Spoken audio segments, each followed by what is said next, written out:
Bien aimé, toutes les opinions ne sont pas valables. Toutes les opinions ne sont pas valables. Tout le monde n'a pas le droit de parler. C'est une erreur que de penser que tout le monde a le droit de parler. Tout le monde n'a pas le droit de parler. Tout le monde a le droit de se parler, mais tout le monde n'a pas le droit de vous parler. Arrêtez de laisser tout le monde vous parler.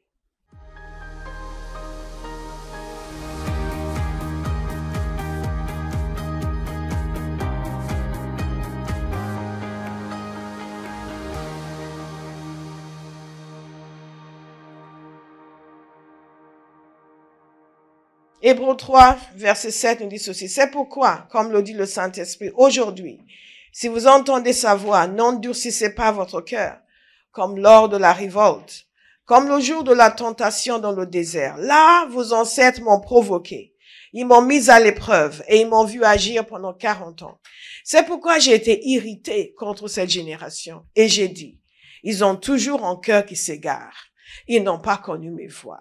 Aussi, j'ai juré dans ma colère, ils n'entreront pas dans mon repos. Faites attention, frères et sœurs, qu'aucun de vous n'ait un cœur mauvais et incrédule qui le détourne du Dieu vivant. Au contraire, encouragez-vous les uns les autres chaque jour, aussi longtemps qu'on peut dire aujourd'hui, afin qu'aucun de vous ne s'endurcisse, trompés par le péché. En effet, nous sommes devenus les compagnons de Christ, pourvu que nous retenions fermement jusqu'à la fin notre position première.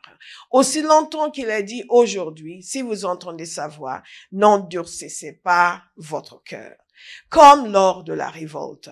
Qui s'est en effet révolté après avoir entendu? N'est-ce pas tous ceux qui étaient sortis d'Égypte sous la conduite de Moïse? Contre qui Dieu a-t-il été irrité pendant 40 ans? N'est-ce pas contre ceux qui avaient péché et dont les cadavres sont tombés dans le désert? Et à qui a-t-il juré qu'il n'entrerait pas dans son repos, sinon à ceux qui avaient désobéi? Ainsi nous voyons qu'ils n'ont pas pu y entrer à cause de leur incrédulité. Alors, constamment, nous voyons dans ce passage et dans Hébreux chapitre 4, cet avertissement, cette interpellation, n'endurcissez pas votre cœur. Cette interpellation est adressée à des chrétiens, à des gens qui ont connu le Seigneur, qui ont donné leur vie à Jésus, nés de nouveau, comme nous disons, qui font partie de l'Église. Et il leur est fait ici comprendre que ils couraient le risque d'avoir le cœur endurci et de souffrir les mêmes conséquences que leurs ancêtres, dont le cœur était endurci dans le désert. Nous avons vu les exemples, différents exemples, des situations où le peuple de Dieu s'est endurci le cœur. Et parfois, quand nous lisons ces passages dans Exode, dans Nombre, nous avons l'impression que ces gens étaient vraiment terribles. Comment est-ce qu'ils peuvent avoir ce genre de comportement? Mais comme je vous ai déjà dit, nous ne sommes absolument pas mieux qu'eux. Nous aussi. Et nous sommes pires en réalité parce que nous avons goûté les joies de la nouvelle alliance. Le Saint-Esprit habite en nous, qui nous rend constamment témoignage que nous sommes enfants de Dieu, qui est notre guide, qui est notre conseiller, qui est notre aide, qui est toujours disposé à nous conduire, à nous parler. Et pourtant, nous fermons nos oreilles et nous endurcissons nos cœurs. Et nous avons vu différentes raisons. Nous avons vu, par exemple, que quand on est plus porté sur ses intérêts personnels que sur les intérêts de Dieu, ce qui est le cas de la grande majorité des chrétiens sur terre aujourd'hui, totalement focalisés sur leurs intérêts personnels. Non seulement focalisés sur leurs intérêts personnels, mais aussi arrogants. Nous avons vu qu'un des points, c'est l'arrogance. Arrogants au point où, quand vous leur indiquez le bon chemin, ils refusent. Parce qu'ils ne veulent rien suivre, ils ne veulent rien entendre. Nous avons vu également que le péché nous amène à endurcir nos cœurs. Nous avons vu également que la fausse ou une doctrine partielle nous amène à endurcir nos cœurs. Et que l'inattention également nous amène à endurcir nos cœurs. Je vous invite à regarder avec moi dans Ésaïe 42. Nous allons lire un passage qui est très instructif, qui nous montre l'état du peuple qui a endurci son cœur. Jésus parlait à ses disciples, il leur disait, vous avez des yeux et vous ne voyez pas. Vous avez des oreilles et vous n'entendez pas. Bien aimé, je peux vous assurer qu'il y a eu des moments dans ma vie où c'est comme si Dieu m'a ouvert les yeux sur quelque chose et j'étais étonnée de voir à quel point j'avais été aveugle. Et j'étais là, wow! Un des premiers moments où je me suis rendu compte à quel point on peut être aveugle, c'est quand je venais de me convertir. Beaucoup d'entre vous connaissent cette histoire, mais la répétition est salutaire. Je venais de me convertir et tout d'un coup, j'ai pris conscience du fait que j'étais entrée dans un autre monde. C'était palpable pour moi. Ce n'est pas le cas pour tout le monde, mais pour moi, c'était extrêmement palpable. C'était presque physique. Comme si on me sortait de cette pièce et on me mettait dans la pièce à côté. J'avais une réelle conscience d'être entrée dans un autre monde. Et j'ai commencé à réfléchir. J'étais choquée de voir que cet autre monde existait dans l'espace où je vivais avant et je n'étais absolument pas consciente. Et en étant entrée dans ce nouveau monde, comme on entre dans une autre pièce, j'étais aussi consciente qu'il y avait des gens qui occupaient le même espace géographique que moi, mais qui n'étaient pas dans le même monde que moi. Qui étaient dans le monde où moi j'étais avant. C'était tellement réel. Dieu m'a ouvert les yeux sur les réalités spirituelles. Dites, ouvre mes yeux, Seigneur. Ouvre mes yeux, Seigneur. Beaucoup de gens ne demandent pas que Dieu leur ouvre les yeux. Ils sont sûrs que leurs yeux sont ouverts et qu'ils savent. Parce qu'ils se trompent ils mélangent la perception sensorielle et la perception spirituelle. Ils mélangent la perception intellectuelle et la perception spirituelle. Et parfois même, quand ils ont une certaine perception spirituelle, ils mélangent la perception spirituelle occulte et la perception spirituelle divine. Et donc, ils ne sont pas conscients de tout ce qui a changé chez eux. Tout ce qu'il y a à casser, tout ce qu'il y a à bâtir. Et c'est pour cela que les gens restent aveugles toute leur vie. En accumulant les versets bibliques, mais aveugle le cœur endurci. Nous avons parlé de l'inattention, n'est-ce pas? Dans Ésaïe 42, regardez au verset 18. Le début de ce passage est extrêmement merveilleux. Ésaïe 42, au début, il parle de son serviteur. Il y a beaucoup de pensées différentes sur qui c'est ce premier serviteur dont il est question. Mais vous allez voir que cela correspond davantage au Messie. Donc moi, je suis plutôt d'accord avec ceux qui disent que c'est une prophétie messianique. Que quand il commence en parlant de son serviteur, il parlait du Messie. Tout ce qu'il dit sur lui, c'est extraordinaire. Ensuite, il parle de les jugements qui attendent les peuples, qui sont ennemis de son peuple. Et ensuite, il se retourne vers son peuple, et cette fois-ci, il appelle aussi son peuple, son serviteur. Et voici ce qu'il dit concernant son peuple. Et je veux que vous soyez attentifs et que vous considériez ce matin que Dieu est en train de vous parler, vous. Parce que l'avertissement qui nous est donné dans Hébreux, c'est de ne pas être comme ces gens. Donc, nous courons le risque d'être ainsi. Et beaucoup d'entre nous, nous sommes déjà comme ça. Mais Dieu va nous sortir de là. Amen. Il dit ceci, sourds, écoutez. Verset 18. Sourds, écoutez. Aveugle, regardez et voyez. Qui est aveugle? N'est-ce pas mon serviteur? Y a-t-il plus sourd que mon messager, celui que j'envoie? Y a-t-il plus aveugle que le bénéficiaire de mon alliance de paix? Plus aveugle que le serviteur de l'Éternel. Tu as vu beaucoup de choses, mais tu n'y as pas prêté attention. Il a ouvert les oreilles, mais il n'a rien entendu. L'Éternel a pris plaisir à cause de sa justice à rendre la loi grande et magnifique. Et c'est un peuple pillé et dépouillé. On les a tous enchaînés dans des trous, plongés dans des cachots. On les pille et personne ne les délivre. On les dépouille et personne n'ordonne de rendre ce qu'on leur a pris. Qui de vous prêtera l'oreille à cela? Qui de vous prêtera l'oreille? Qui se montrera attentif pour écouter à l'avenir? Qui a livré Jacob au pillage et Israël au pillage et Israël au pillage? N'est-ce pas l'Éternel? C'est que nous avons péché contre lui. Ils n'ont pas voulu marcher dans ses voies et n'ont pas écouté son enseignement. Alors il a déversé sur son peuple toute l'ardeur de sa colère et la violence de la guerre. Elle l'a embrasé de tous côtés. Mais Israël n'a rien compris. Elle l'a incendié, mais il ne l'a pas pris à cœur.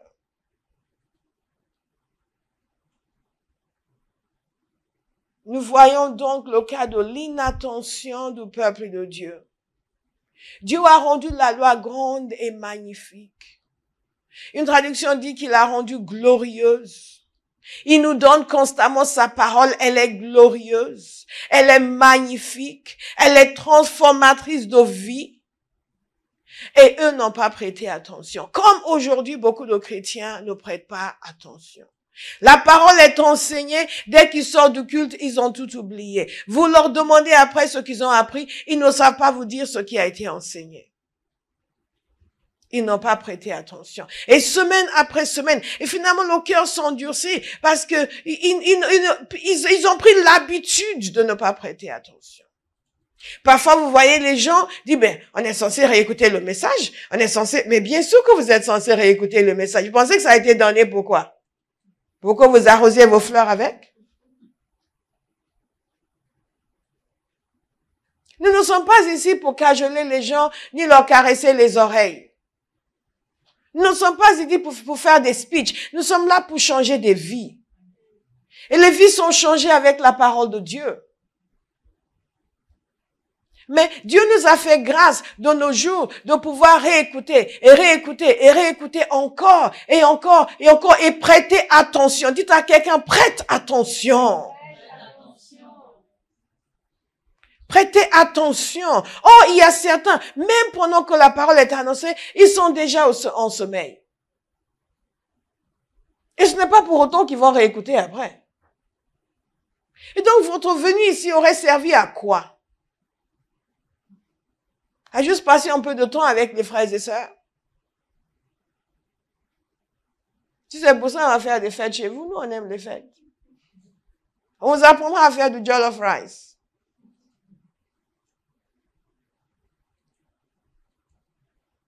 Pour tous ceux qui ne savent pas ce que c'est, vous avez passé à côté de la grande gastronomie. Vous êtes passé à côté de la grande gastronomie. Thank you, Lord.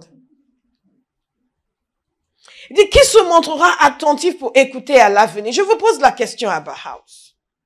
Qui se montrera attentif pour écouter à l'avenir? Vous voyez, c'est encore réticent. Hein?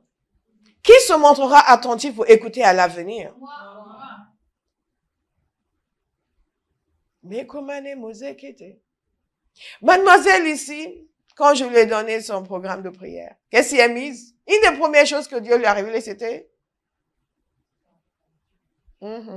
qu'il fallait qu'elle soit à l'étude biblique. Il fallait que Jésus lui dise. Vous voyez à quel point le Seigneur, il s'est donné la peine de lui dire ça. Est-ce que Dieu n'est pas merveilleux? Il aurait dû dire, mais cette fille, elle est têtue depuis que son pasteur lui dit qu'elle reste là dans son ignorance. Non, il s'est donné la peine. Et qu'elle m'a dit, mais pas encore, il te dira pas. Hein. Parce que tu as entendu son témoignage maintenant, donc c'est à toi d'agir. Pourquoi? Parce qu'il y a des trésors de la parole. Parce que l'inattention n'a jamais été pour notre bien. Notre échec est toujours lié à quelque chose que nous ne savons pas, que nous sommes censés savoir. Toujours. Toujours. Mademoiselle hier témoignait du fait que, avec le témoignage de Gédéon, elle a commencé à comprendre comment elle se voyait. Et comment elle est censée se voir. Vrai ou faux? Ça, c'est quelque chose qu'elle a appris, une connaissance qui va complètement changer sa vie. Qui va changer sa perspective d'elle-même, qui va changer ses paroles, qui va changer ses actions, qui va changer son fonctionnement, qui va changer ses résultats, qui va l'emmener dans sa destinée. Juste une compréhension de la parole de Dieu. Donc, je vous pose la question, est-ce que dans l'avenir, vous allez prêter attention? Oui. Et le Seigneur m'a montré que j'ai passé trop de temps à conseiller les gens. Ah bah, vous savez comment je faisais avant? Combien d'années je passais debout? Parce qu'on n'avait même pas d'endroit pour se retrouver après. Des années durant, debout à la fin du culte, à l'extérieur pour conseiller les gens. Je passais plus d'heures à l'extérieur que lors du culte. Tu me fais signe? Ah. Que pendant le culte. Debout, s'il vous plaît. À régler les problèmes des vies. Après avoir enseigné la parole. Ah, vous étiez tous mes bourreaux, hein. Vous pouvez en témoigner. Des heures durant debout, sur pied, avec mes talons, à écouter et à parler, à écouter et à parler, à écouter, à conseiller, à encourager. Des années après années, après années, après années, après années, après années, après années. My God. Après, quand je rentrais à la maison, je luttais pour garder les yeux ouverts, tellement j'étais fatiguée. Oh, vous constatez après que beaucoup de ces gens n'ont pas du tout écouté le message. Mais notre frère qui a témoigné, est-ce que vous savez que je n'ai pas passé 5 minutes à le conseiller? Même pas 5 minutes. Il n'y a pas que, j'ai testé, j'ai fait l'expérience. Vous dites, est-ce qu'ils ont vraiment besoin que je m'épuise autant, les conseillants? Parce que s'ils se mettaient dans la parole que j'enseigne, leur vie serait changée. Et j'ai fait l'expérience avec une personne qui est arrivée ici il y a 3 ans. Je ne pense pas que j'ai passé 20 minutes à la conseiller depuis 3 ans. Mais à cause de son application dans la parole de Dieu, elle est transformée. Et elle avance à grands pas. Mais à grands pas. Donc, je vais vous poser encore la question à Bauhaus, parce que c'est une des causes de l'endurcissement du cœur, l'inattention. Si vous ne prêtez pas attention à la parole de Dieu, c'est pas à mes conseils que vous allez prêter attention. Combien de conseils donnés que les gens ont négligé, ont ignoré, jusqu'à ce qu'ils se retrouvent dans la catastrophe. Et vous êtes là, mais quand même, je t'avais dit, oui, pasteur, je sais, ok. Et même à persuader les gens. Alors là, je ne fais plus jamais ça. Persuader les gens. Pourquoi?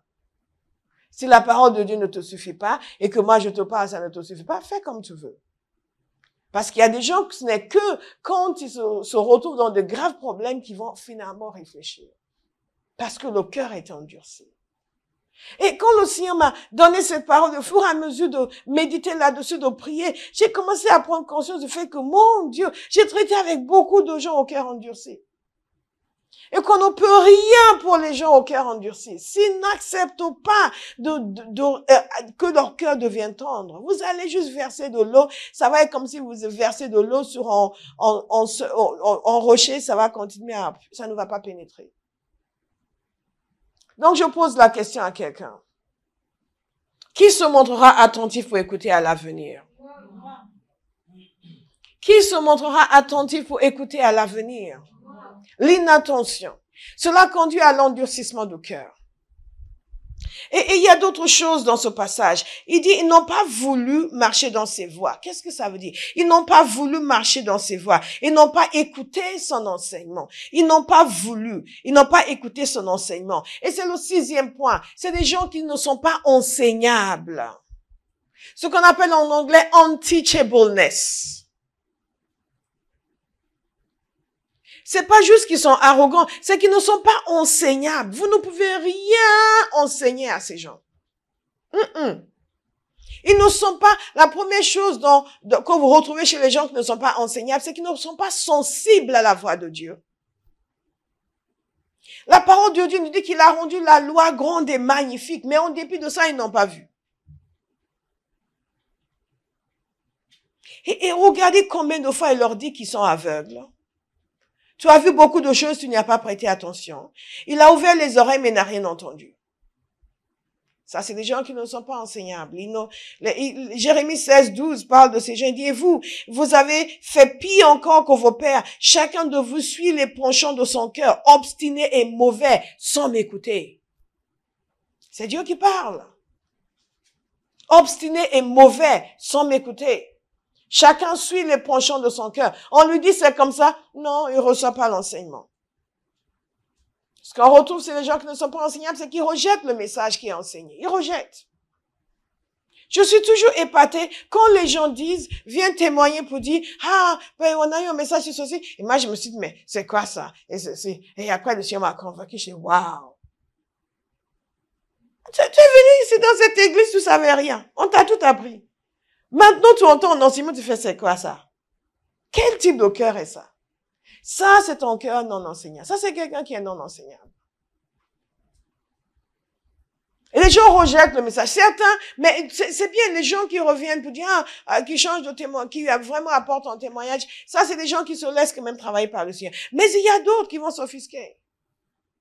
Mais comment ça, on prêche ce genre de choses? On le prêche parce que c'est la vérité. What is your problem?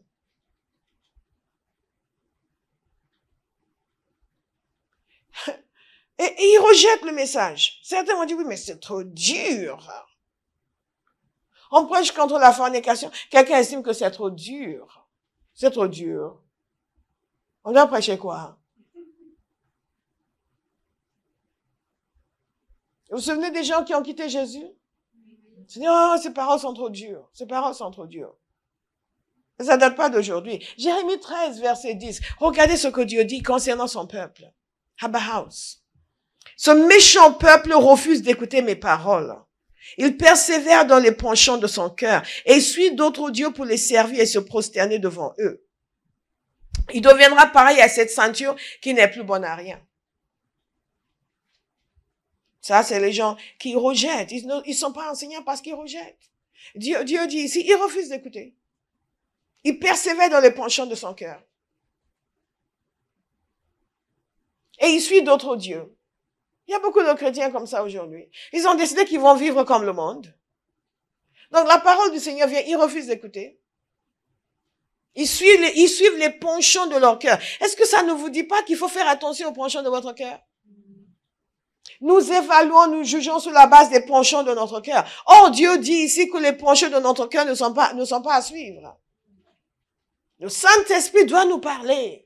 Pour que nous sachions ce qui est bon, ce qui est mauvais. C'est pas les penchants de notre cœur qui décident. Les gens disent, mais j'ai envie, mais j'ai senti une envie. Et alors, so what?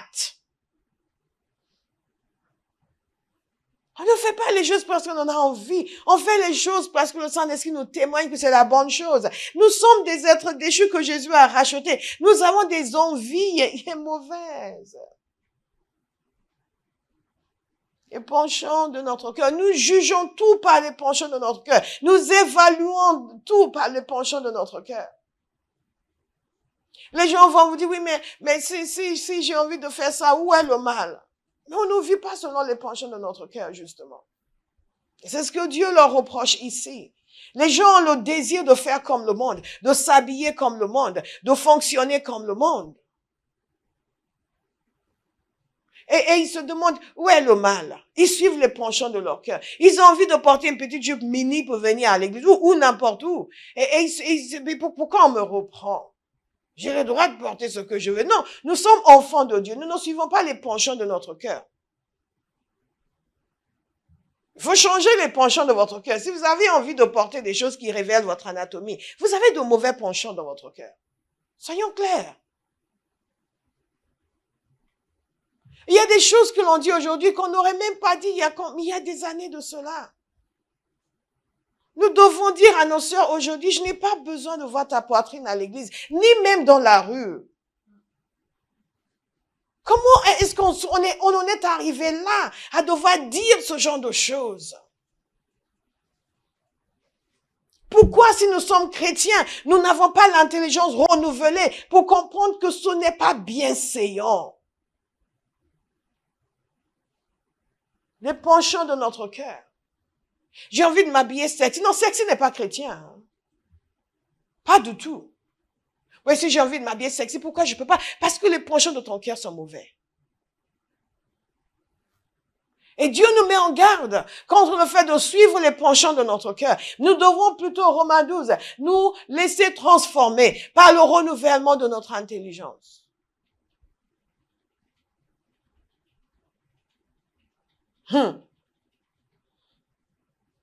Les gens qui sont non enseignables sont aussi des gens qui refusent de recevoir la correction divine.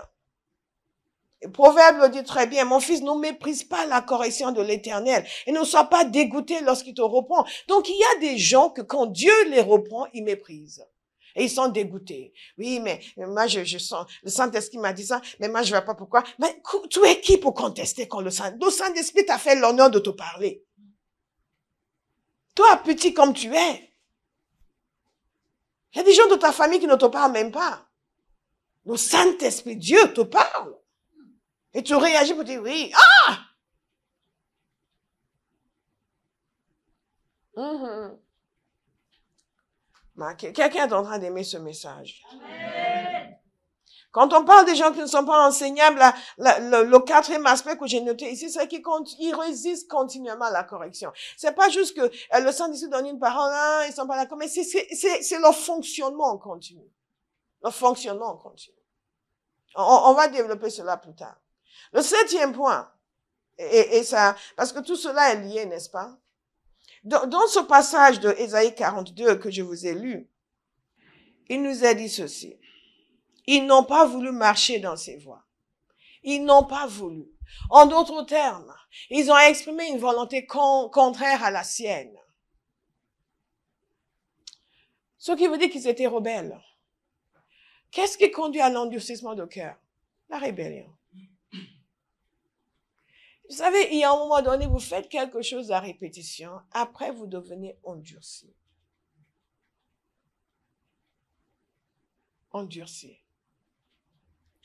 1 Samuel 15, et il nous a dit ceci. Oui, la révolte est aussi coupable que la divination. Et la résistance au Seigneur est aussi fautive que le recours au téraphim. Et pour que vous compreniez bien, je vais vous lire la version du semeur. Car l'insoumission est aussi coupable que le péché de divination. Ma traduction anglaise de sorcellerie. L'insoumission est aussi coupable que le péché de la divination. Et la désobéissance aussi grave que le péché de l'idolâtrie. Je suis sûre qu'on ne pense pas comme ça. On ne pense pas comme ça. On ne pense pas qu'en étant rebelles et désobéissants, Dieu nous voit comme des idolâtres. Comme des gens qui s'adonnent à la divination, aux pratiques occultes. Et c'est ce que Samuel dit, n'est-ce pas, à Saül. Il lui dit ceci, puisque tu as rejeté les ordres de l'Éternel, lui aussi te rejette et te retire la royauté. Tu as rejeté les ordres de l'Éternel et il te rejette. Je vais vous inviter à décider de devenir obéissant. Parce que beaucoup de chrétiens continuent de lutter dans leur vie parce qu'ils sont désobéissants. Pas parce que Dieu veut qu'ils peinent, mais parce qu'ils sont désobéissants. Parce qu'ils n'ont pas de respect pour le Seigneur. Ils sont rebelles. Et plus on s'adonne à la rébellion, plus le cœur s'endurcit. Et on n'est même plus conscient. Parfois, vous dites à quelqu'un, mais pourquoi tu fais ça? Il vous regarde comme si vous étiez un extraterrestre. Parce que son cœur s'est endurci. Il a des yeux, mais il ne voit pas. Des oreilles, mais il n'entend pas. Et beaucoup de personnes comme ça s'offusquent facilement. C'est une des raisons pour lesquelles je mets constamment les gens en garde contre des influences autres. Attention aux mauvaises influences. Tout le monde a l'air beau et sympathique comme ça, mais vous ne savez pas ce qu'il y a dans le cœur des gens. Choisissez de ne vous laisser influencer que par ce qui est droit, ce qui est juste, ce qui est bon. De ne pas acquérir les inimitiés des gens. Vous ne savez pas ce qui est derrière.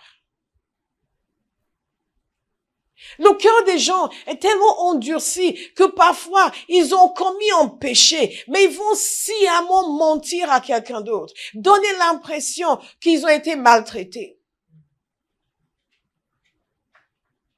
Parce que leur péché n'a pas été révélé. Ils vont parler derrière, ils vont complètement occulter leur péché et ils vont parler comme s'ils sont des victimes. On leur a dit ça. Tu étais là quand ils m'ont dit ça. Tu te rends compte? Et vous êtes là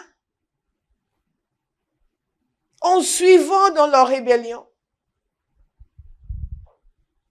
Bien aimé, la rébellion est un grave péché. C'est quelqu'un comme ça, le cœur est déjà endurci. Des fois, vous regardez, je dis, what?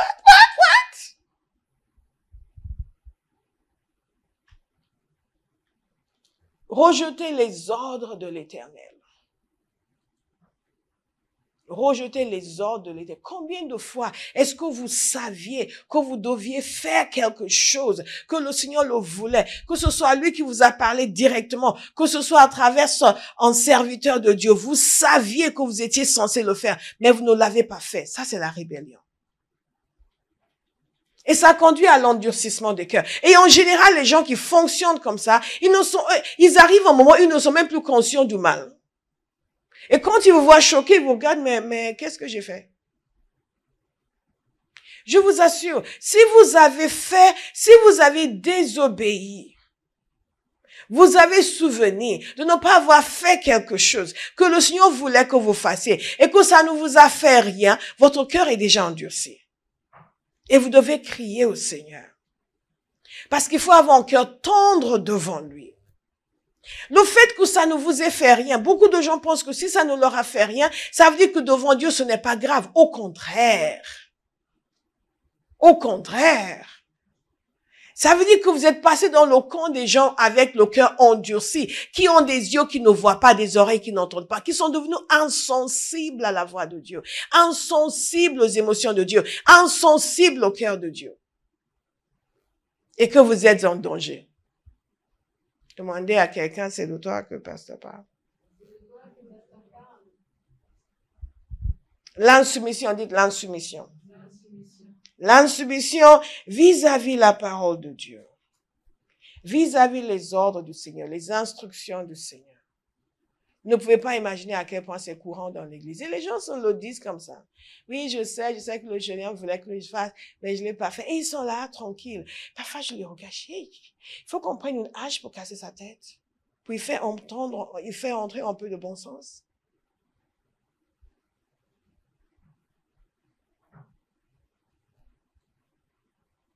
Et Dieu leur dit, puisque tu as rejeté les ordres de l'Éternel, lui aussi te rejette. Pensez à David qui était bien aimé de Dieu. David, à un moment donné, son cœur s'était endurci. C'était endurci par l'amour du péché. Il a commencé avec le péché, il a fini par le meurtre. Et quand le prophète est venu lui raconter sa parabole, il était remonté, il voulait prendre cet homme qui a commis l'injustice contre nous, il dit, c'est toi l'homme, c'est toi. Mais ce qui est extraordinaire, c'est que quand David a compris que c'était lui, tout de suite il s'est repenti.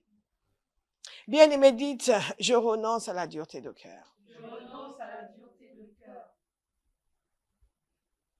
Parce qu'il y a des gens, leur cœur s'est tellement endurci, vous êtes démunis, vous ne savez plus quoi leur dire.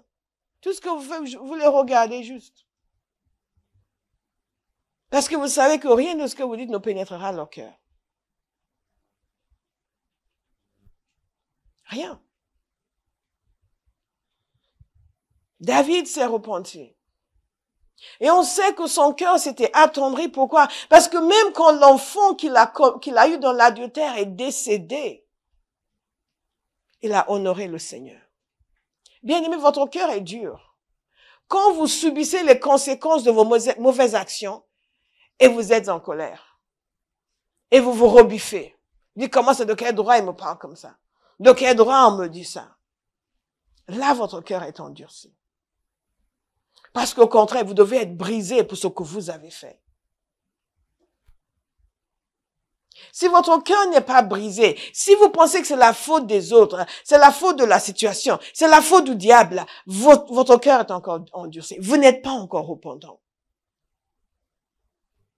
À chaque fois que les gens disent quelque chose, vous dites, non, mais moi je suis pas comme ça. Je dis, ah, voilà quelqu'un avec le cœur endurci. Comment ça tu n'es pas comme ça? C'est sorti de toi?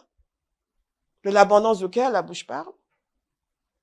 On peut mal dire les choses. Ça arrive. Qu'on ne formule pas correctement les choses. Mais il y a certaines choses que l'on dit, on ne peut pas dire que je ne suis pas comme ça.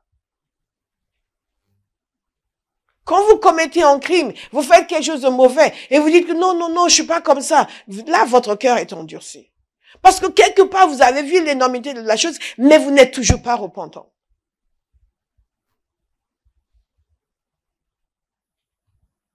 Tout ce que vous faites, vous en êtes responsable. Dites à quelqu'un, tout ce que tu fais, tu en es responsable. À moins que vous n'ayez complètement perdu possession de vos moyens. Ce qui n'est pas votre cas ici. Mais dès lors où vous arrivez à penser, réfléchir, raisonner, prier, vous êtes responsable de vos actes. David a reconnu sa responsabilité. Qu'est-ce que nous disons? Nous parlons de la rébellion, l'insoumission vis-à-vis de Dieu. Ils n'ont pas respecté ses ordres vis-à-vis de nos responsables. Nous donnons constamment des prétextes, des excuses. Un serviteur de Dieu a dit quelque chose une fois qui m'a impacté. Il a dit, quand vous parlez avec quelqu'un, vous posez une question et que la personne ne répond pas à votre question, c'est de la rébellion. Je te pose une question, puisque tu fais, je t'explique. Je te pose une question et tu me réponds autre chose. Ça, c'est de la rébellion. Ça, c'est quelqu'un qui estime que ce que je dis n'a pas de valeur. Lui, il a mieux à dire. Vous posez une question à quelqu'un, il entend votre question, il ignore votre question, il vous dit autre chose. Non, ce n'est pas la question que j'ai posée. Non, mais ce n'est pas la question que j'ai posée. Ça, c'est un cœur rebelle. Quand ton leader vous pose une question, vous répondez à la question. Pourquoi estimez-vous que ce qu'il dit n'a pas de valeur, mais vous avez quelque chose de plus important à lui dire? J'y ai réfléchi, je dis, mais c'est exactement ça. Donc, pour avoir la réponse à une simple question, il faut insister. Non, j'ai demandé. Non, j'ai demandé. Oui, mais ça, c'est mais c'est une rébellion caractérisée. Donc, quand ça, c'est l'insoumission. La soumission, c'est on suit. On vous pose une question, vous répondez. Vous ne choisissez pas de l'ignorer pour dire autre chose. Parce que quand on parle de rébellion, les gens pensent que c'est les gens qui viennent comme ça. C'est quoi? Qu'est-ce que tu causes, patron? Moi, ici, je fais pas de travail, je fais que ce que j'ai envie de faire. Tu vois, elle est rebelle. Non, c'était pas toujours comme ça. Surtout quand on est chrétien depuis des années, qu'on a acquis une certaine finesse extérieure. Il y a peu de gens dans l'église qui sont ouvertement rebelles. Disent, non, moi, je suis pas d'accord que le pasteur vienne me déloger d'ici. On va voir qui est le plus fort. Il y a peu de gens qui sont comme ça. Mais la rébellion est réelle. Bon, il faut, frère, on va faire ça. Ah oui, pasteur. Mais il ne le fera pas. Et il sait qu'il ne l'a pas fait, mais il ne le fera pas. Écoute, frère, tu vois ça? Oui. Ah oui. Mais il ne le fera pas. Ça, c'est la rébellion caractérisée. Quand il n'y a rien en vous qui vous amène à coopérer, il n'y a rien en vous qui vous pousse à faire ce que vous savez comme étant bon. On ne vous a rien demandé de mauvais. On ne vous a pas dit de pécher contre Jésus. C'est ce qui est bon qu'on vous a demandé. C'est ce qui amènera votre vie plus loin qu'on vous a demandé. C'est ce qui amènera l'œuvre de Dieu plus loin qu'on vous a demandé. Vous dites oui, mais vous ne le faites pas. Ça, c'est de la rébellion. C'est de l'insoumission. Imaginez. Là où vous travaillez, si tout le monde fonctionnait comme ça. Aujourd'hui, parce que les gens aiment dire que les Français sont rebelles. Ce n'est pas vrai. Partout où j'ai travaillé, et j'ai travaillé dans beaucoup d'endroits, parce que j'étais professionnel libéral, donc sur notre chemin l'autre jour, non, tu n'étais pas là, hein, je vous ai montré différents endroits où j'avais travaillé, les ministères, organisations internationales, etc. Et il n'y a pas un jour, je n'ai pas souvenir, où je suis arrivée quelque part pour faire une conférence, où on me dit que les gens ont décidé qu'ils ne viennent pas parce qu'ils n'ont pas envie. Pas un seul jour. Ni dans les organisations internationales, ni dans les ministères, ni dans les banques, nulle part. Où on n'a pas pu commencer la réunion parce que quelqu'un a décidé de rester à la maison. Vous me suivez? Mais dans l'église,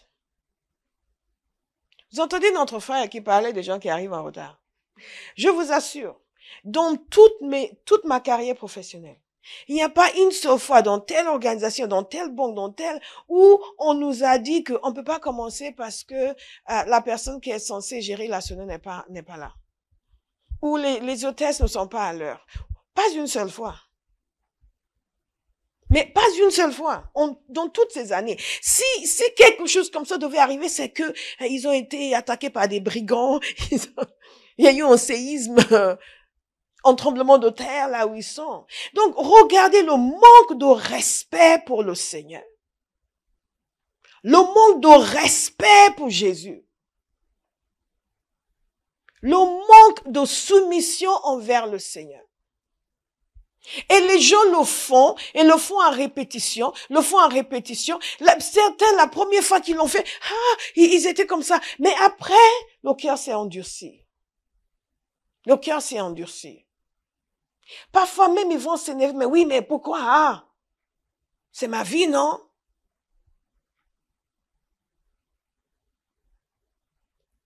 Bien-aimés, je veux attirer votre attention sur le fait que nous dépendons totalement de Dieu. Et qu'aucun pasteur ne peut vous aider à lui arracher une grâce que vous aurez foulée par terre à cause de votre rébellion. C'est pour cela que nous avons beaucoup de clients pour les faux prophètes aujourd'hui. Et que beaucoup de gens cessent d'aller à l'église parce qu'ils n'y vont pas par respect pour le Seigneur, par honneur, par adoration, mais pour lui obtenir quelque chose. Et vu que leur style de vie a déjà fermé les portes, ils estiment que oui, pourquoi ils y vont? Bien-aimés, ne soyons pas dans l'insoumission. On doit pouvoir vous dire quelque chose et vous coopérer tout de suite. Qu'on n'ait pas besoin de vous le répéter deux fois. Dès qu'on vous répète à chaque fois, votre cœur s'endurcit. Parce qu'à chaque fois, ça a moins d'effet sur vous. Et ça a moins d'effet sur vous. Ça a moins d'effet sur vous. Ça a moins d'effet sur vous. Au point où ça va devenir une irritation. C'est eux les mauvais. Ils laissent pas les gens tranquilles. Bien aimé, ce que je vous dis n'est pas une théorie. C'est au fur et à mesure d'étudier ce sujet que je vois des situations que j'ai vues année après année, l'attitude des gens, le cœur des gens, mais c'est ça. Le Seigneur m'a aidé, m'a mis le doigt dessus. Ce n'est pas une théorie. Au point où maintenant, j'ai appris que il y a des moments où il faut juste laisser les gens. Laissez-les. Parfois ils vont aller à la perdition et peut-être que Dieu leur fera la grâce de revenir avant que ce ne soit trop tard. Je peux prédire où vous serez dans 5 ans sur la base de votre fonctionnement aujourd'hui. N'endurcissez pas votre cœur. N'endurcissez pas votre cœur. Le problème des gens, c'est que tant que les choses vont plus ou moins bien dans leur vie, ils ne font pas attention à leur cœur et à leur comportement. Ils ne font pas attention. Ils pensent que ce n'est pas grave. Mais ce que vous êtes en train de semer, vous allez le moissonner.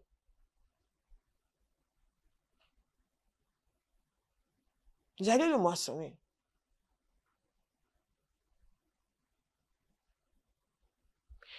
Quand on est insoumis, on est lent à exécuter. Et on se plaint en exécutant.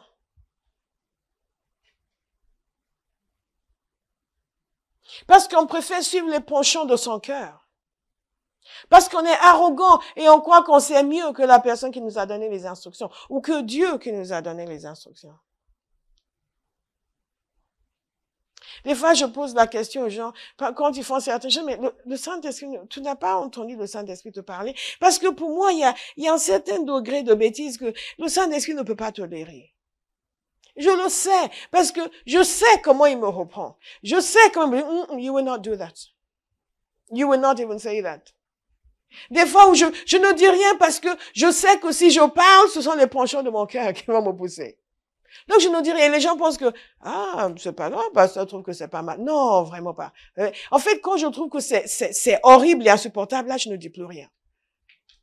Quand je parle encore, je ne dis plus rien. Et là, je vais prier. Saint-Esprit, Saint-Esprit, Saint-Esprit, ça me dépasse. Saint-Esprit, ça me dépasse. Saint-Esprit, ça me dépasse. Ne soyons pas insoumis. Dites à quelqu'un, ne sois pas insoumis. Ne sois pas insoumis. Dites à quelqu'un, ou tu te le dis à toi-même. Ok, d'accord. Ok, dites-vous-le vous-même. Ne sois pas insoumis. Ne sois pas insoumis. Il y a tellement de manières par lesquelles nous exprimons l'insoumission. Sans entrer dans un conflit ouvert. Parfois, vous sentez une froideur chez certaines personnes. Vous dites, Satan est monté sur sa tête.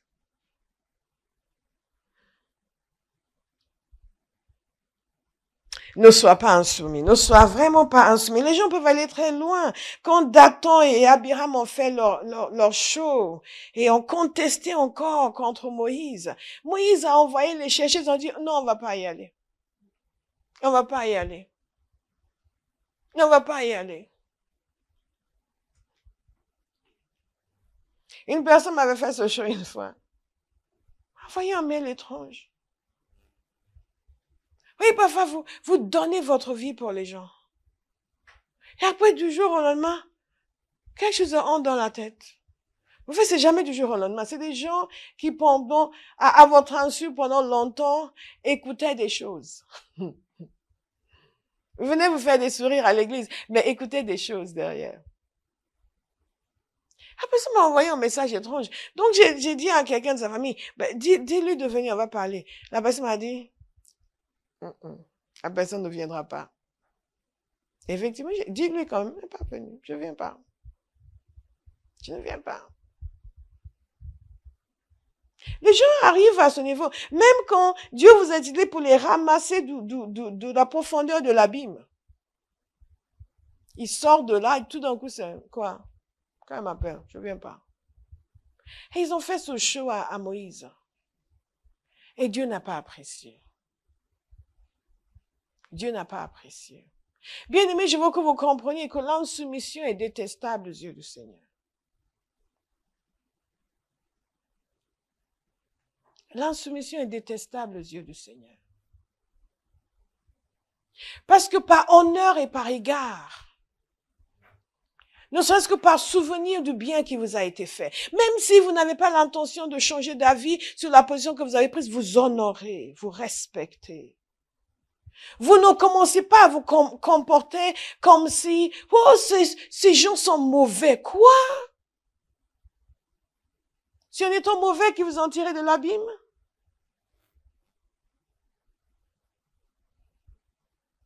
C'est toujours important pour nous de comprendre. Et qu'est-ce qui se passe quand les gens sont comme ça, le cœur s'endurcit? Et ça m'amène à un autre point qui est très important. C'est aussi lié encore peut-être au dernier point. Et c'est l'offense. Point numéro 8, c'est l'offense. Pourquoi les gens endurcissent leur cœur? L'offense. Une peine, une déception, réelle ou imaginée. Réelle ou imaginée. Je connais une personne qui a commencé à endurcir son cœur à cause d'une déception imaginée. Il s'était produit quelque chose, la personne attendait quelque chose de moi, attendait trop en réalité de moi. Il y a un serviteur de Dieu qui dit, mais gens, ils attendent tout des pasteurs. Il a dit, quelqu'un l'a appelé pour dire, pasteur, il y a eu un accident grave dans tel endroit, vous êtes où? Mais vous êtes où? Il dit, mais pourquoi ça me regarde? Vous êtes où? Les gens vont appeler pour dire, il s'est passé ça dans ma famille, alors qu'est-ce que vous allez faire? C'est pas moi qui dois régler ça. Et parfois, les gens mettent des attentes sur vous. Se passe quelque chose dans leur famille, et cela, oui, mais c'est comme ça que pasteur réagit. Non, mais pasteur est censé faire quoi, au juste? Il est censé faire quoi? Porter le sac et la cendre. Et à partir de là, la personne était offensée et son cœur s'est endurci. Progressivement, son cœur s'est endurci. A commencé à adopter des attitudes rebelles, a commencé à adopter des attitudes d'insoumission. Des offenses imaginées. Mais il y a aussi des offenses réelles. Je peux vous assurer. Il y a des offenses réelles. Et si nous ne laissons pas le Seigneur enlever la douleur, le cœur peut s'endurcir. Je vous ai dit le jour où le Seigneur m'avait dit de prier pour une jeune femme, je lui ai dit de venir, j'allais prier pour elle. Elle était venue et ce jour-là, une personne qui m'était chère, je devais lui dire au revoir à cause des circonstances familiales. Un problème qu'elle n'avait pas causé. Et j'avais le cœur meurtri. Et pendant que celle-là était devant moi dans sa douleur et sa peine, Satan m'a dit, leave her alone. Don't pray for her. Look at all you did for this one. And this one has come to say goodbye. Regarde tout ce que tu as fait pour celle-ci. Elle vient te dire au revoir. Celle-là aussi, dans 5 ans, tu vas prier, tu vas dépenser ton énergie. Elle va essayer de te dire au revoir. Et je pouvais endurcir mon cœur. Et juste ignorer sa détresse. Je dis, ok, que Dieu te bénisse. Bye. Vous êtes tous instables et peu fiables. Quoique la première n'était pas ça, comme ça. Je pouvais endurcir mon cœur. Nous avons tous eu des occasions pour endurcir nos cœurs. Mademoiselle ici, je pouvais endurcir mon cœur contre toi. Et il y a bien des raisons, n'est-ce pas? Plein. Je peux endurcir mon cœur. Tout le monde peut endurcir son cœur. Mais c'est un choix que nous faisons devant le Seigneur, de garder un cœur tendre. Quand ce petit est arrivé à Bara, je pouvais endurcir mon cœur contre lui, parce qu'il y a un petit comme lui qui est arrivé exactement, plus ou moins au même âge. Tu sais de qui je parle? On a investi des années dans sa vie. Je pouvais aussi endurcir mon cœur. Je peux dire encore un petit. Et celui-ci va encore me faire le coup de l'autre dans quelques années. Pour tous ceux qui pensent que c'est normal d'endurcir leur cœur, nous avons tous la possibilité d'endurcir nos cœurs. Vous me suivez? Mais parce que nous aimons le Seigneur, parce que nous honorons le Seigneur. Des offenses réelles ou imaginées. C'est pour ça qu'au Proverbe 18, 19, on dit ceci. Un frère offensé est pire qu'une forteresse et les conflits sont pareils au verrou d'un château. Un frère offensé est pire qu'une forteresse. Pire qu'une forteresse. Quand vous laissez l'offense venir dans votre cœur, c'est une forteresse que vous construisez. Vous êtes endurci. Dieu amène des gens dans votre vie pour que vous vous en occupiez, que vous les aimiez. Il amène des gens. Oh.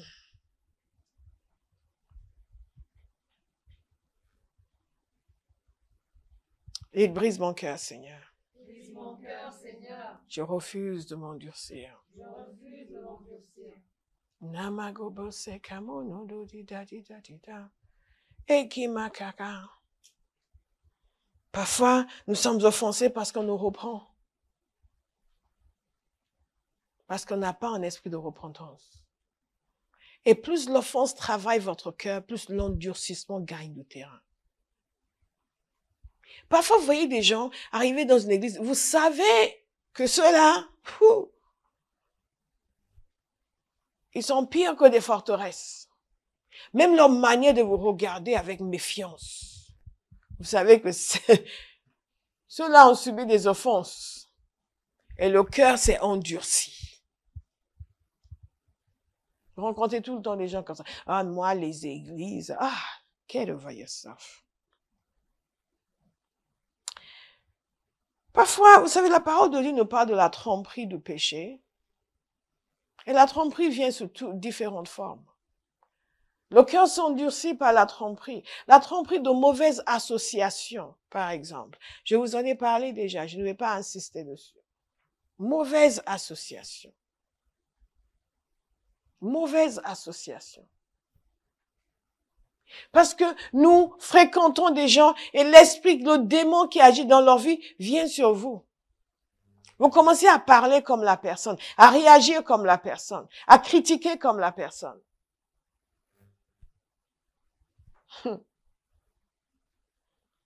Dieu vous envoie quelque part, vous êtes engagé.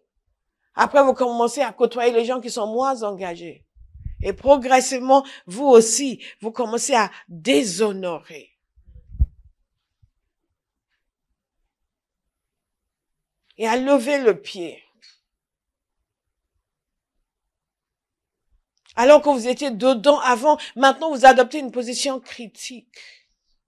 Alors qu'avant, quand il y avait quelque chose, vous courez dedans pour faire, maintenant on vous parle, et on insiste, et on insiste, et on insiste, et vous faites toujours pas. Ça, c'est un cœur endurci.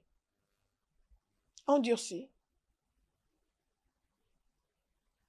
Il y a une personne qui avait une responsabilité et il fallait faire quelque chose pour vraiment que ça aille de l'avant. Et à chaque fois que la personne devait faire une formation, faire quelque chose pour s'améliorer, il y avait toujours quelque chose d'autre à faire. Toujours. Je me dis, mais attends, c'est à chaque fois. Ça, c'est un cœur endurci. À chaque fois, je vous dis, chaque fois.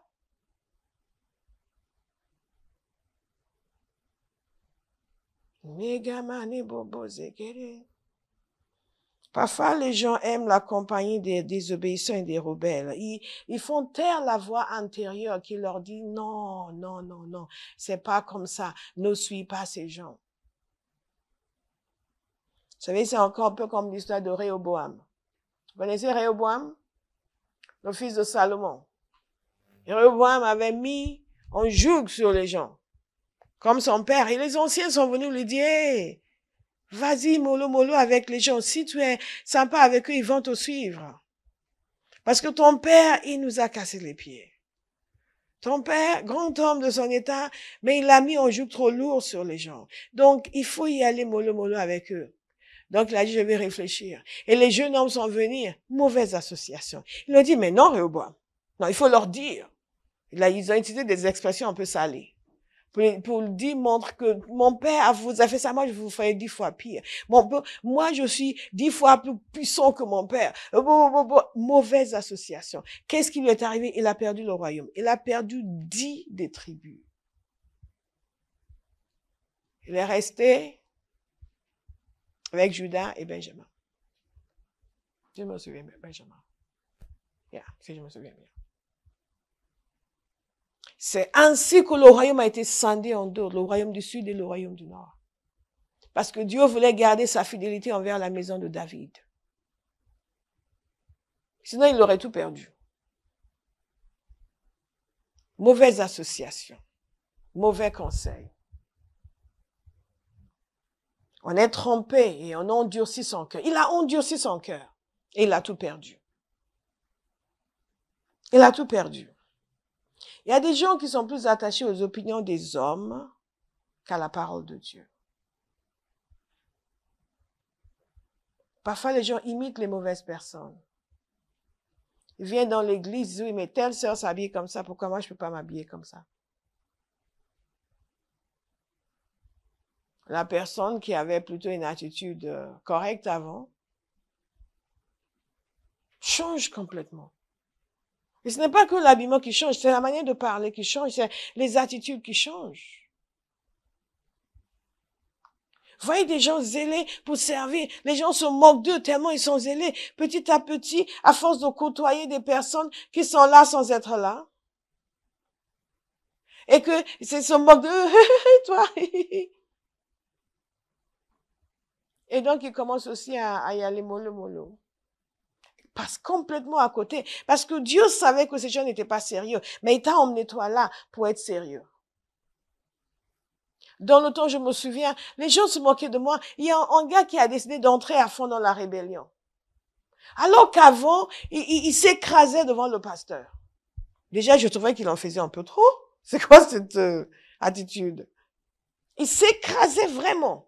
Tout d'un coup, il est entré dans sa rébellion. Je ne sais pas quel démon est entré en lui.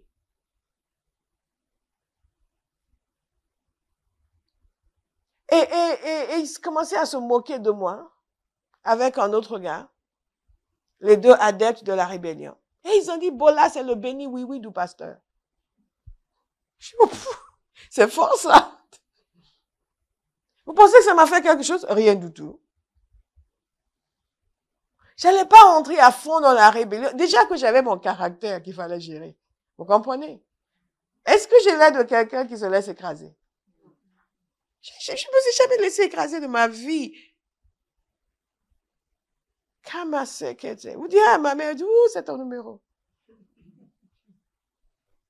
voyez comment le diable pousse les gens à la rébellion. Donc moi j'entendais cela, j'ai dit, moi, mais non, moi je me connais, moi personne ne m'écrase ici. Oh! Donc la prochaine fois il passe, me parle, quoi? Ils vont savoir que moi je ne suis pas quelqu'un qu'on écrase. Non, je n'ai rien à prouver à des idiots, je suis désolée. Je n'ai rien à prouver à des idiots. Vous, on vous dit que oui, toi, tu t'écrases devant le pasteur. Et tout à ce qu'il vous commencez à... Oui, pasteur. Vous n'êtes pas intelligent. Franchement, si vous avez ce genre d'attitude. Débarrassez le béni oui des pasteurs du tien. Ça, c'est nouveau. Donc, en d'autres termes, je ne suis pas entrée dans leur rébellion, donc ils veulent se moquer de moi. C'est tout. Vous me suivez? Moi, je refuse de partager les péchés des autres. Les miens, je suis encore en train de les gérer. Je suis encore en train de gérer les miens. Pourquoi je vais partager les vôtres? Vous choisissez d'être rebelle, c'est votre problème. La parole de Dieu nous dit que les rebelles demeurent dans une terre aride. Je ne veux pas demeurer dans une terre aride. Kamasakatosa. Donc, les mauvaises associations amènent la tromperie. On copie les mauvaises personnes. Et le cœur s'endurcit. On cède aussi à la chair et le cœur s'endurcit. Une personne à qui vous parlez avant, dès que vous parlez, ok, d'accord, ok, pasteur, maintenant vous parlez, vous sentez que la personne résiste à l'intérieur. Vous le sentez. Je ne sais pas si c'est parce que je suis prophète ou si tout le monde le ressent, mais vous sentez que la personne résiste à l'intérieur. Vous avez l'impression de vous adresser en mur. Le cœur s'est endurci. Les mauvaises associations. On copie les mauvaises personnes. Quelqu'un qui vient remettre en cause votre soumission est un envoyé du diable. Parce que la rébellion est un des pires péchés qui soit. Dis, mais pasteur, et vous suivez tous? Dis-le, toi, tu es un rebelle. Ne m'influence pas. Ce garçon dont je vous ai parlé a fini par avoir une altercation avec le pasteur. Il a été d'une insoumission, d'une agressivité. J'étais choquée. Des années après, j'ai appris qu'il cherchait quelqu'un pour lui faire de la délivrance. Je n'ai pas juste appris, la personne à qui il a demandé me l'a dit. Et qu'il était dans un état. Et je me souviens, moi, je l'avais vu des années après, je le reconnaissais pas. What happened to him? L'endurcissement de cœur est très dangereux. Très dangereux. Je vais garder un cœur tendre. Le 10e point que je vais vous donner. Je vais vous lire un passage. Dans Ecclésiaste 8. Verset 11. Pourquoi les gens suivent les mauvaises associations? Peut-être parce que déjà dans leur cœur, il y avait un désir de faire du mal, mais ils n'avaient pas le courage avant. Et donc, dès qu'ils voient quelqu'un qui est ouvertement, ils disent, oui, c'est tout, ils choisissent leur camp. Vous savez comment nous sommes à Bahas? C'est difficile pour quelqu'un de venir ici et quand c'est oui, mais pasteur, vous êtes ceci parce que vous ne faites pas comme ça, n'est-ce pas? Peut-être que si vous avez l'habitude de faire, je sais qu'il y a des endroits où les gens, ils ont l'habitude de faire ça. Et donc, c'est difficile pour quelqu'un de commencer à faire ça. Donc, ils vont agir en sourdine. Ils vont insinuer des choses. Hint, hint, hint. Que tout n'est pas comme ça. Oui, mais bon, pasteur aussi, bon, tu sais, pasteur est super, mais bon, écoute, enfin, tu sais. Et donc, quelqu'un qui va se laisser influencer progressivement va aussi commencer à changer de comportement, changer d'attitude. Et aussi, les gens vont regarder quelqu'un qui semble que tout va bien pour lui, donc ils vont, comme naturellement, imiter son fonctionnement. Et c'est ce que ce passage nous dit ici. Parce que si vous voyez quelqu'un qui arrive, qui est frappé de plaies, de toutes sortes de choses, et qui vous dit, oui, il faut être rebelle. Non, non, non. Ecclésiaste 8, verset 11 nous dit ceci. Parce qu'une sentence contre de mauvaises actions n'est pas rapidement appliquée, le cœur des humains se remplit du désir de faire le mal. Donc, quand vous allez voir quelqu'un qui va faire quelque chose de mauvais, au travail, il va claquer la porte, il va être insultant, il va être méchant, ou même à l'église, ça peut arriver. Et vous allez voir qu'après, il fait son truc et ça semble marcher pour lui. Vous allez instinctivement commencer à vous poser des questions sur vous-même.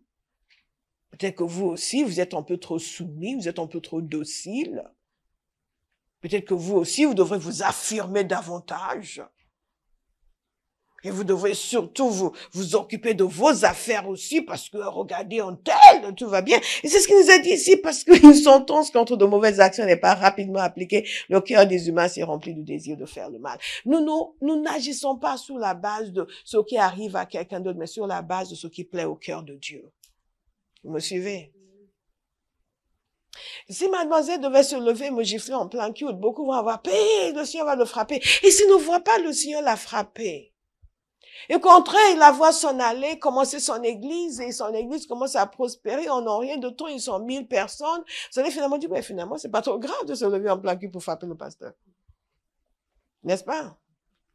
Parce qu'une sentence contre les mauvaises actions n'est pas rapidement appliquée, le cœur des humains se remplit du désir de faire le mal. Parce que nous jugeons nos actions sur la base de ce qui arrive aux autres, pas sur la base de ce que Dieu a demandé. Et beaucoup de gens vont dire, oui, mais un tel a fait ça, peut-être que moi aussi je devrais faire ça, peut-être que moi aussi je devrais faire ça, peut-être que moi aussi je devrais faire ça. Mais si nous la voyons revenir, dire, aidez-moi à me supplier, pasteur.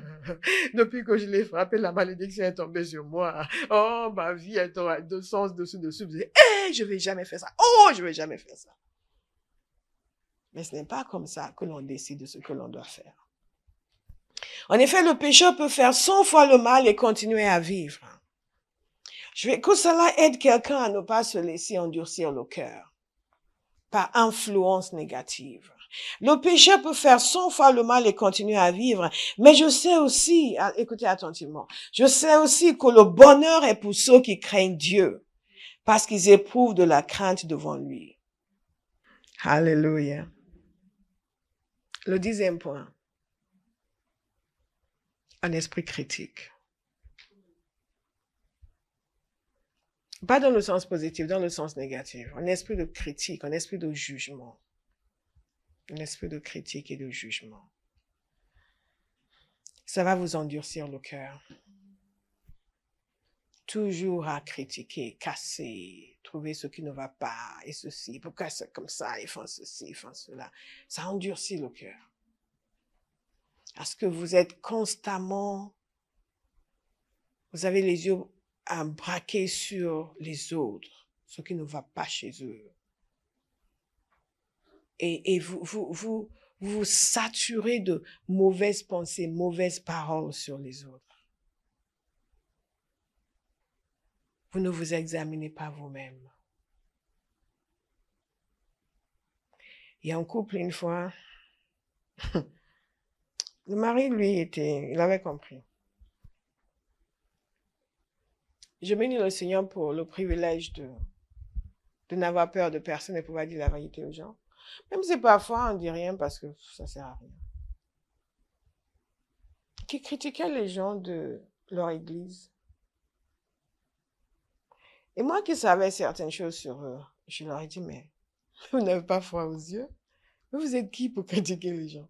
Vous avez vu comment vous êtes? Vous avez vu l'état de votre vie? Les bêtises qu'il y a dans votre vie. Et vous critiquez les gens innocents? Et Marie a dit, ah oui, c'est vrai. Hein? Ah oui, c'est vrai, on va commencer par nous-mêmes. Hein? L'endurcissement de cœur. L'endurcissement de cœur.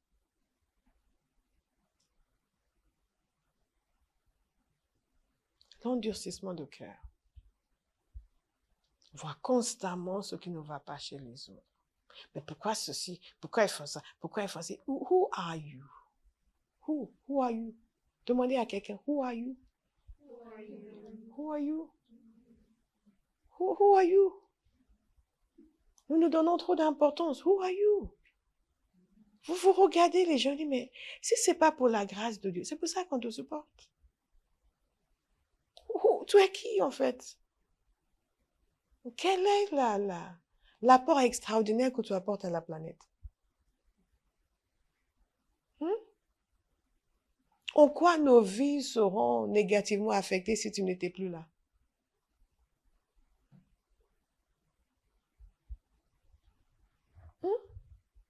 Who are you? Comment dire en bon français? Who are you? Tell me, who are you? Who are you?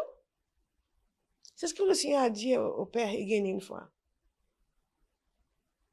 Il était là quand les gens parlaient d'un serviteur de Dieu, il a participé. Pas trop, parce que lui, il n'était pas médisant. Mais juste un petit peu. Oui, un petit peu.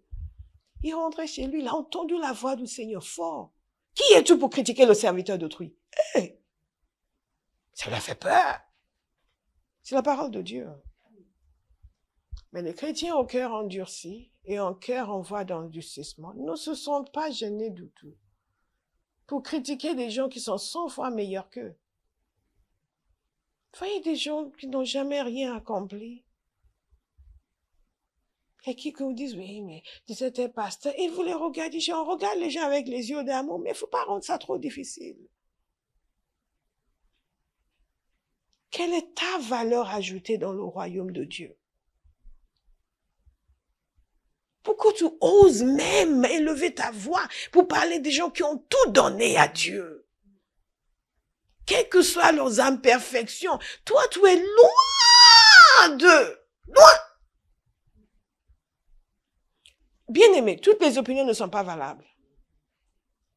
Toutes les opinions ne sont pas valables. Tout le monde n'a pas le droit de parler. C'est une erreur que de penser que tout le monde a le droit de parler. Tout le monde n'a pas le droit de parler. Tout le monde a le droit de se parler, mais tout le monde n'a pas le droit de vous parler. Je suis là ce matin pour vous parler parce que j'ai gagné le droit de vous parler, n'est-ce pas? N'est-ce pas? Mais si notre bien-aimé, tendre et cher que nous aimons pourtant, Armide, se levait le dimanche matin pour dire, ok, c'est moi qui prêche aujourd'hui. Il a dit, mais comment ça? Vrai ou faux? Vous allez regarder où est pasteur? C'est pasteur qui t'a dit? Non. Et pasteur, elle est où? Ben, je pense qu'elle est en route. Mais alors, qu'est-ce que tu fais là?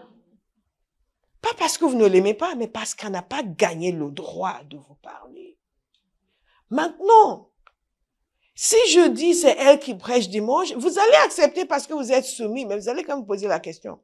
Depuis quand elle est convertie? Est-ce que le pasteur a dit ce qu'elle doit dire? Est-ce que c'est vrai ou faux? En dépit du fait que moi je dis que c'est elle qui va prêcher. Pourquoi? Parce qu'elle n'a pas gagné le droit de vous parler. Arrêtez de laisser tout le monde vous parler. Mais j'ai le droit tu vas parler à toi-même, pas à moi. Vous me suivez? Donc, s'il vous plaît, les gens qui ont un esprit critique, vous avez le droit de ne pas les écouter. Ils ont envie de parler, dites-toi d'aller parler au mur. Assouvir tes désirs d'expression ailleurs. Mais ne viens pas pour me polluer et m'endurcir le cœur. Mais si je devais dire, par exemple, que Béa va annoncer l'évangile dimanche, vous n'allez pas contester. Vrai ou faux? Parce que quelque part, elle a gagné le droit de vous parler. Vous vous dites, ah, ça aurait été mieux si c'était pasteur. J'espère que vous allez penser ça. Vous avez intérêt à penser ça. Oh, mais pasteur, pourquoi pasteur, il est là, pourquoi il veut pas prêcher? Vous allez peut-être avoir cette pensée, mais vous n'allez pas faire, comment ça peut, pourquoi? Parce qu'il a gagné le droit. Kamare boboze katato shabakata. Et un jour, tu vas gagner le droit. Amen. Alléluia. Parce que vous êtes tous faits pour des signes et des prodiges. Amen. Et chacun de vous, vous devez être capable de vous lever pour enseigner la parole. J'ai entendu un serviteur de dire quelque chose qui m'a, j'ai dit, Bahaus. Il a été invité dans une conférence. Et il a vu des jeunes, il a dit, mais c'est qui le pasteur?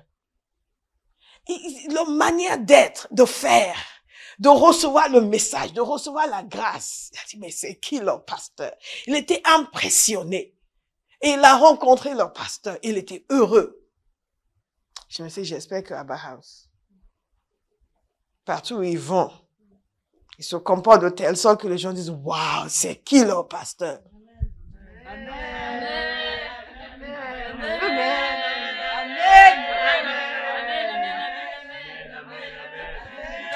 Vous avez intérêt, hein? Parce que j'ai donné. Vous avez intérêt. Qui vous savez pas là? Allez, on va louer le Seigneur. Mais c'est qui ceux-là? Ils viennent de quelle église? Ah bah, yeah, Jesus. Alléluia. Faites attention à un esprit critique. Les gens qui critiquent l'Église, qui critiquent les serviteurs de Dieu, qui critiquent les décisions, qui critiquent les choix. Dans l'Église, vous n'êtes pas appelé à prendre les décisions.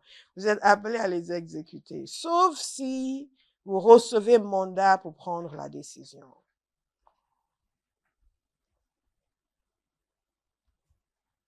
Même si vous n'aimez pas la décision, dès lors où ça ne vous amène pas à pécher, vous exécutez.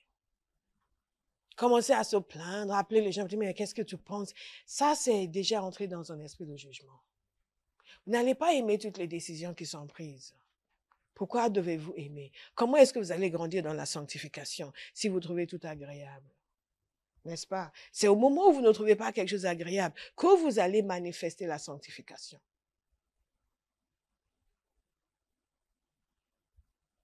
Quand vous critiquez l'œuvre de Dieu, vous critiquez les serviteurs de Dieu, vous devenez insensible. Insensible à ce que Dieu veut vous communiquer à travers eux. J'ai déjà vu l'expérience, quand le cœur est endurci, quand vous avez des pensées hautes, des pensées de rébellion, vous pouvez être là, le petit peut être là et ne rien entendre de ce que j'enseigne. Tu l'as déjà vu? On a vu quelqu'un témoigner maintenant sur la série. Il peut être là tous les dimanches et à la fin, on peut poser des questions sur le partenariat et il ne saura rien. Pourquoi? Parce que le cœur est critique. Parce qu'il est critique, je ne parle pas de toi, hein. Il entend des critiques, des jugements, donc le cœur devient insensible à ce que Dieu communique. Ce ne sera pas votre témoignage. Amen. Et encore une fois, je l'ai déjà fait, je l'ai fait plusieurs fois, c'est aussi un avertissement pour les parents. Parce que si vous êtes critique à la maison, vos enfants vous entendent critiquer. Leurs cœurs vont s'endurcir. Vous allez endurcir leur cœur contre le Seigneur. Vous allez endurcir leur cœur contre l'Église. Vous allez endurcir leur cœur contre la parole de Dieu. Vous allez endurcir leur cœur contre les serviteurs de Dieu. Quel que soit ce que vous, ou contre les frères et sœurs dans l'Église. Ils vont avoir une mauvaise attitude vis-à-vis des gens parce qu'ils vous ont entendu critiquer ces personnes. C'est un très mauvais cadeau à donner à ses enfants que de critiquer devant eux. Qu'ils entendent des choses négatives. Ça va conduire à l'endurcissement de cœur. C'est un très, très mauvais cadeau. Et quand vous gagnez quelqu'un en Christ, ne le détruisez pas en critiquant devant lui. Ne le détruisez pas en le mettant dans un environnement où les gens parlent mal. Parce que lui aussi, ça va entrer dans son cœur et vous allez le détruire. Et Dieu va vous demander de rendre des comptes pour lui. Beaucoup de gens gagnent une âme et après, comme Jésus a dit sur les pharisiens, vous faites des efforts considérables pour gagner une âme et vous en faites un fils de ténèbres pire que vous-même. C'est ce que Jésus leur a dit. Et beaucoup de chrétiens font ça. Ils vont gagner une âme et ils vont vouloir coloniser cette âme pour qu'ils pensent comme eux, qu'ils agissent comme eux, au lieu de l'amener à penser comme Jésus et agir comme Jésus. Ils vont vouloir le mettre dans leur clan. Donc, ils vont critiquer, casser, détruire, accuser. Tout ça. Et l'âme qui est venue, enthousiaste, qui voulait connaître Jésus, va être polluée. Nous n'allons pas faire cela. Ça conduit à l'endurcissement de cœur. Je vous encourage encore à lire Proverbe 1, verset 20. Où la parole de Dieu est claire sur le fait que Dieu nous appelle et nous offre la sagesse. Mais je vais conclure en lisant Ésaïe 42. Ésaïe 42, oui, effectivement. Je vais lire Ésaïe 42. Thank you, Jesus. Il y a une promesse magnifique dans ce passage. Juste avant le passage que nous avons lu. Et c'est avec cette promesse que je vais vous laisser.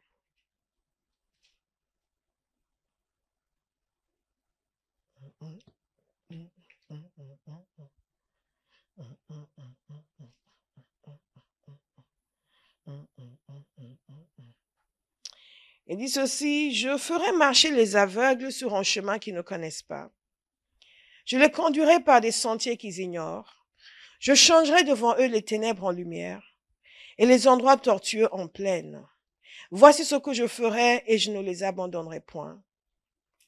Ils reculeront, ils seront confus, ceux qui se confient aux idoles taillées. Et ainsi de suite, il continue avec les promesses qu'il fera. Bien sûr, c'est une promesse pour rétablir son peuple qui était parti en captivité. Mais cette promesse aussi, nous pouvons la saisir parce qu'elle montre le caractère de Dieu et le fonctionnement de Dieu. Que lorsque l'on vient sincèrement repentant devant lui, il va nous ouvrir les yeux. Il va nous ouvrir les oreilles. Et il va nous conduire.